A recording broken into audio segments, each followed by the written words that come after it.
अयोध्या की जनता का मैं धन्यवाद देता हूं। अयोध्या की जनता का दुख दर्द आपने भी समय समय पर देखा होगा। जब लैंड एक्विजिशन करने के लिए आप चले तो आपने दबाव बना करके झूठे मुकदमे लगा करके उनसे जमीन छीन ली। आप किसी पुण्य काम के लिए आप गरीबों को उजाड़ रहे हैं। राष्ट्रपति उसी को शपथ पे बुलाएंगे, फिर गिनती बदल जाएगी, फिर कोई और शपथ देगा। ये क्या बात हुई? उत्तर प्रदेश की जनता ने मुद्दों पर वोट दिया और जनता के मुद्दों पर चुनाव हुआ। जनता ने अपने मुद्दों पे मतदान किया और भारतीय जनता पार्टी की बड़ी हार उत्तर प्रदेश में हुई है। जहां तक सरकार बनने का ना बनने का है, सरकारें बना करती हैं, सरकारें गिरा करती हैं। सरकार में बहुमत नहीं हो तो बहुत लोगों को खुश कर करके सरकार बनानी होती है। मुझे लगता है ये खुश करने की जो कदम चल रहे हैं, खुश करने के लिए जो फैसले हो रहे हैं, और सब गिनती का सवाल होता है। सरकारें जब खुश करके बनाई जाती हैं तो कोई और खुश कर देगा तो उधर चले जाते हैं लोग। हमें उम्मीद है कि जनता ने जो फैसला देश के सामने लिया है, संविधान, आरक्षण और लोकतंत्र मजबूत हो। हमें उम्मीद है कि आने वाले समय में ऐसी चीजें आप देखोगे कि लोग उनके लिए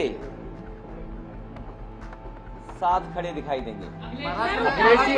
अयोध्या से भी आप लोगों को जीत मिली है।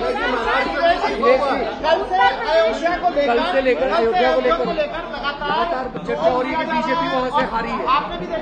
देखिए, सच्चाई तो ये है कि भारतीय जनता पार्टी और सीटें भी हार जाती है उत्तर प्रदेश में। भारतीय जनता पार्टी और भी सीटें हारती उत्तर प्रदेश में। आप जब अयोध्या का नाम ले रहे हैं, अयोध्या की जनता का मैं धन्यवाद देता हूं। अयोध्या की जनता का दुख दर्द आपने भी समय समय पर देखा होगा। उन्हें जो उम्मीद थी वहां की जनता को, जिस तरह के सरकार का कामकाज था, लोगों को मुआवजा नहीं दिया सही जमीन का, लोगों के साथ अन्याय किया, आपने मार्केट की कीमत से जमीनें नहीं ली उनकी।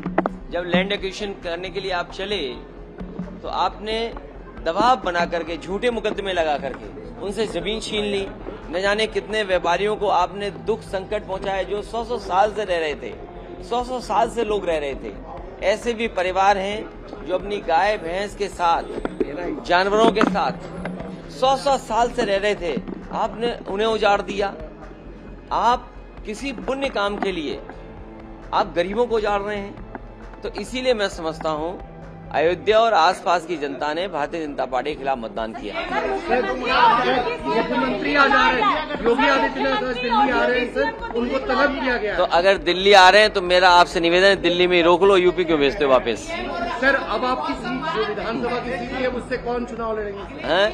आपका मन हो तो बताओ, हम लड़ा दें आपको भी।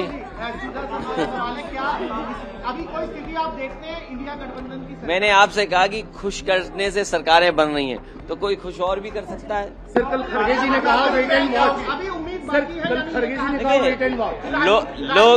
लोकतंत्र में और गिनती जब होती है तो आस और उम्मीद कभी खत्म नहीं होनी चाहिए। आस हमेशा बनी रहनी चाहिए, उम्मीद हमेशा रहनी चाहिए। पार्लियामेंट में रणनीति क्या रहेगी आपकी? पार्लियामेंट की रणनीति क्या डिस्कस हुई कल? अभी बता दें आपको। बिल्कुल सर। सर, अभी तक उत्तर प्रदेश में हार की जिम्मेदारी भारतीय जनता पार्टी में से किसी ने नहीं लिया है। मैं एक बार फिर अपने मीडिया कर्मियों का धन्यवाद देता हूं, क्योंकि जो मैं लगातार कहता था कि मंत्रिमंडल बदल जाए, मीडिया मंडल बदल जाए, कुछ चीजें नहीं बदल पाई हैं।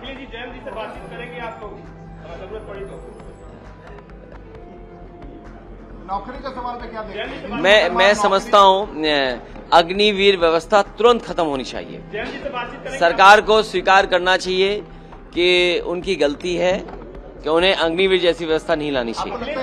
और न केवल अग्निवीर व्यवस्था खत्म होनी चाहिए, बल्कि बहुत से नौजवान जिनको रोजगार नहीं मिल पाया, फौज में जाना चाहते थे, उन्हें उम्र की छूट भी देनी चाहिए।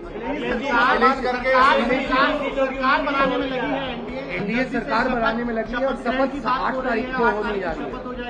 7 तारीख को राष्ट्रपति ने समय भी दिया है। तो अच्छी बात है, वो तो गिनती है, गिनती जिसके पास होगी राष्ट्रपति उसी को शपथ पे बुलाएंगे, फिर गिनती बदल जाएगी, फिर कोई और शपथ देगा। ये क्या बात हुई?